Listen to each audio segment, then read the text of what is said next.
أعوذ بالله من الشيطان الرجيم. بسم الله الرحمن الرحيم. لم يكن الذين كفروا من أهل الكتاب والمشركين منفكين حتى تأتيهم البينة. رسول من الله يتلو صحفا مطهرة فيها كتب قيمة. وما تفرق الذين أوتوا الكتاب إلا من بعد ما جاءتهم البينة. وما أمروا إلا ليعبدوا الله مخلصين له الدين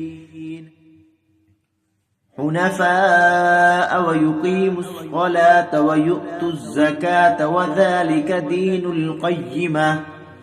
إن الذين كفروا من أهل الكتاب والمشركين في نار جهنم خالدين فيها أولئك هم شر البرية. إن الذين آمنوا وعملوا الصالحات أولئك هم خير البرية. جزاؤهم عند ربهم جنات عدن تجري من تحتها الأنهار خالدين فيها أبدا. رضي الله عنهم ورضوا عنه ذلك لمن خشي ربه. صدق الله العظيم.